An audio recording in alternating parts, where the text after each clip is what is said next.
7:10 a.m. on June 6, 1944. Lieutenant Colonel James Earl Rudder is leader of the 2nd Ranger Battalion.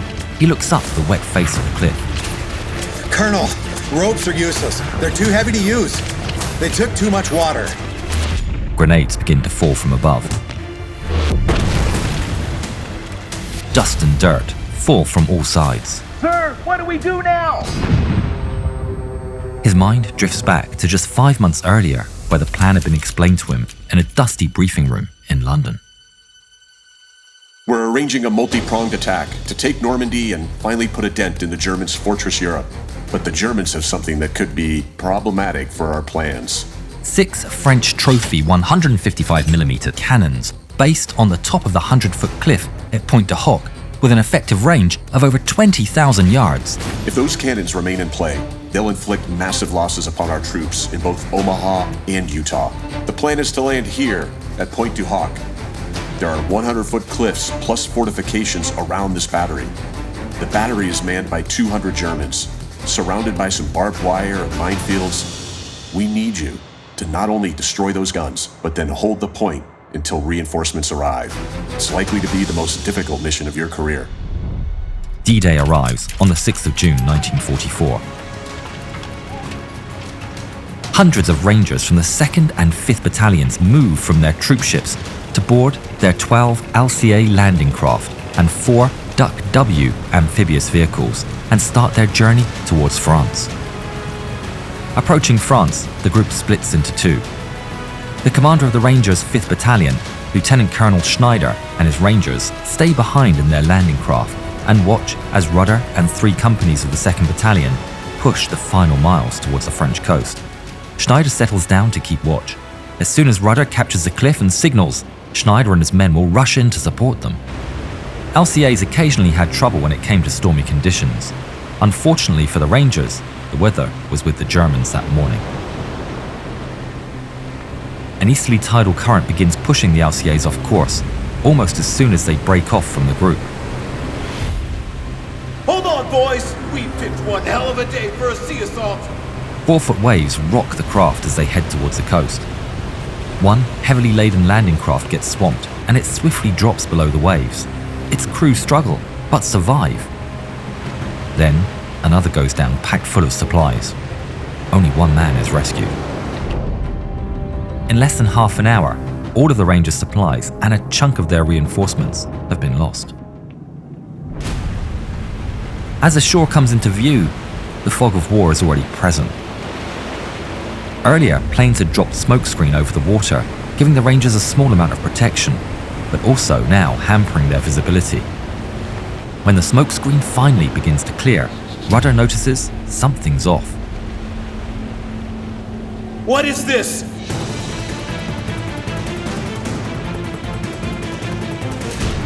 Looks like the currents have pushed us off course. We're too far east. Pilot, can you get us over there? Aye, aye, sir. Stay under cover and prepare for enemy fire. There are a ton of German strongpoints up there. The metallic hail intensifies as the enemy fires mortars into the waters around them. Rudder's LCA gets rocked by waves and explosions. The defending Germans hold their fire, watching as the approaching vessels battle against the current. At 300 meters distance, the order goes up. Fire! The Germans let loose with all they have. At the rear of the column, there's an explosion as a 20mm shell blasts a hole through a Duck W, which quickly sinks to the depths below. The LCAs sweep in and grind into the shingle at the foot of Pointe du Hoc. As the ramp drops, there's non-stop gunfire from the German positions from the east. The Ducks struggle up the shore past the beach landing craft. They're carrying long ladders requisitioned from the London Fire Brigade. As the 3 remaining Duck Ws crawl onto the beach, they all fall to the inhospitable shoreline that is pockmarked with craters and sandbars. Everybody out! Make your way across the beach and watch out for enemy fire! Move it, move it, move it! The LCAs fire off rockets with attached ropes aimed at the top of the cliff. But most only reach halfway up the cliff before rebounding off the rocks Benutzt Granaten! Mach alles! Sie dürfen die Klippe nicht erreichen! An angry handful of German soldiers step up to the edge of the cliff to shoot down at the approaching Rangers with their submachine guns and rifles. Lommel quickly takes aim Time to even the odds, boys. and opens fire at the Germans with his Browning automatic rifle, peppering the cliffside and striking one of the enemy soldiers standing on the edge. The German soldiers reconsider their position and begin to relocate. Taking advantage of the enemy's confusion, the Rangers move forward to take cover at the base of the cliff. Back at sea, Schneider is still waiting for a signal from Rudder's group, but knows nothing about the delays that have beset the Rangers. He looks out solemnly as his company can't find any sight of the planned signal. Anything from Rudder? Nothing, sir. Damn it.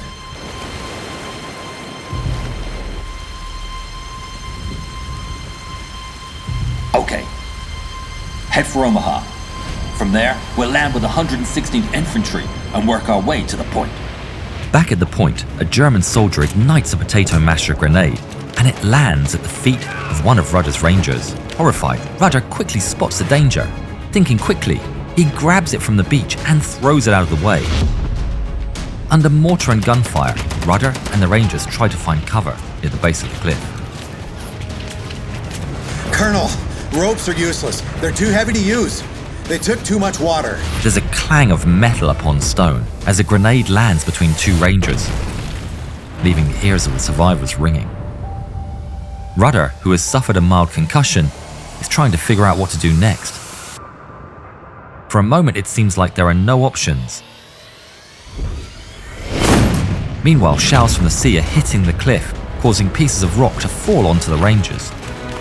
Far out at sea, Allied ships take aim at the point and fire round after round towards the point in an attempt to help the assault. The shells from the naval bombardment force the Germans back from the cliff edge and into cover.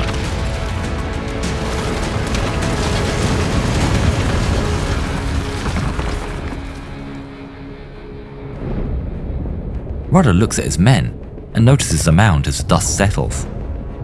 With all the debris scattered at the foot of the cliff, there's now a huge embankment. Determination appears in his eyes. Get the ladders! Yes, sir! Good, Momel, cover fire! Doing their best to avoid enemy fire and explosions from grenades, the Rangers show incredible teamwork under fire to assemble 3 16-foot sections of the ladder, enough to reach the top of the Pointe du Hoc. Technician 5th grade George J. Putzek climbs up the final section and becomes the first Ranger to set foot on the top of the cliff. In a matter of minutes, Rudder and the Rangers scale the remaining 60 feet of the cliff. Now let's get those guns. The Rangers fan out and get to work at rooting out the Germans from their stronghold. The Rangers make their way through the German defences in trenches and craters. They encounter resistance at one of the bunkers, and a fierce battle ensues. The Rangers are suffering heavy losses, but they are experienced shock troops and gain the upper hand.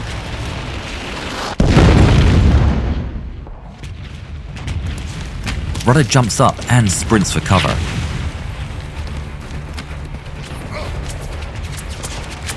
He's realised that it's blood on his thigh. How bad? I'm good. Go on ahead. As Company D pushes up into the area where the 155mm cannons were marked in the mission intel, First Sergeant Leonard Lommel makes a troubling discovery regarding the French artillery. It appears that the aerial photographs weren't entirely correct, at least not anymore. Dummies! God damn! The real guns aren't here! They can't have moved those cannons very far. Let's keep moving inland and see if we can find them. Within 15 minutes of cresting the cliff, the Rangers clear out the last of the German forces and secure Pointe du Hoc, tossing grenades into nearby bunkers to finish the job.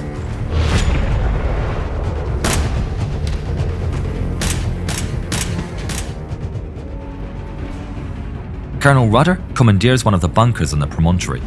He's wounded, but he shrugs it off and establishes a command post and attempts to make contact with the home base.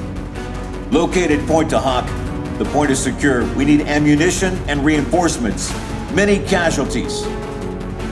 No reinforcements available. Repeat, no reinforcements available. Damn it. We're on our own. Without reinforcements, Rudder still makes the decision to protect Pointe du Hoc at all costs, sending out patrols towards the road from Grand Camp to Vierville-sur-Mer. First Sergeant Lommel and Staff Sergeant Jack E. Kuhn continue on through the hedges of an orchard to search for the missing cannons. We're about half a mile out from the battery now. Where are those damn cannons? They suddenly hear a rustling in the bushes, which prompts them to take action.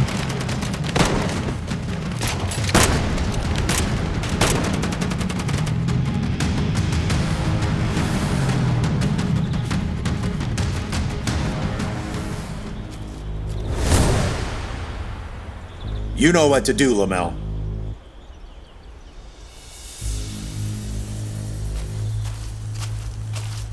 Rangers Lommel and Kuhn set the thermite grenades in the recoil mechanism of the cannon. They hunt and find 4 others and get to work.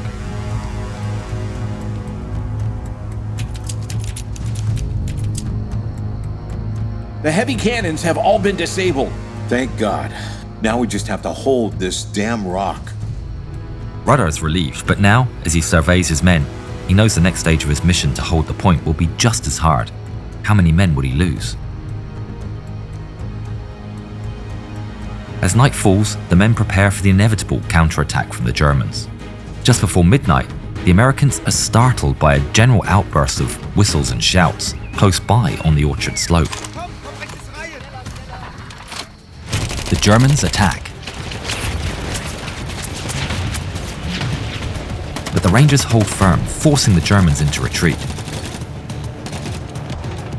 This was just a probing attack. They'll be back.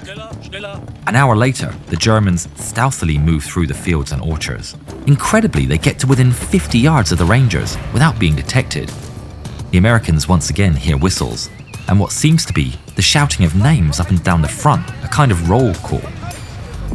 Get ready. Here they come. German machine guns break the tension and the quiet of the night. Tracers snake across the heads of the Rangers, and ammunition sprays through the hedgerows. Mortar explosions batter the Rangers, and grenades fly in graceful arcs. But the Rangers hold firm, forcing the Germans back once again. At 3 o'clock, the most violent attack is unleashed upon the Rangers. Now running low on ammo and rocked by heavy mortar fire, the Rangers are forced back, and the line is overrun by the enemy. The command is given to retreat. But in the heat of battle, some Rangers are left behind and captured, or worse. Taking command of the situation, at the command post, Rudder quickly organizes his men and sets up a new line of defense. As morning breaks on June the 7th, Rudder has only 90 able-bodied Rangers holding on, waiting for a new German attack. But due to the Rangers' fierce defense, that attack never comes. Finally, on the 8th of June, the main American force reached Pointe du Hoc. Rudder had been wounded 3 different times during the assault. Of those who served valiantly in the 2nd Battalion, 152 were wounded and 77 men were lost. Today, Colonel Rudder and all of the heroic Rangers who participated in that battle are honoured with a memorial at the cliff's edge of Pointe du Hoc, the very cliff that they conquered after that treacherous climb 80 years ago.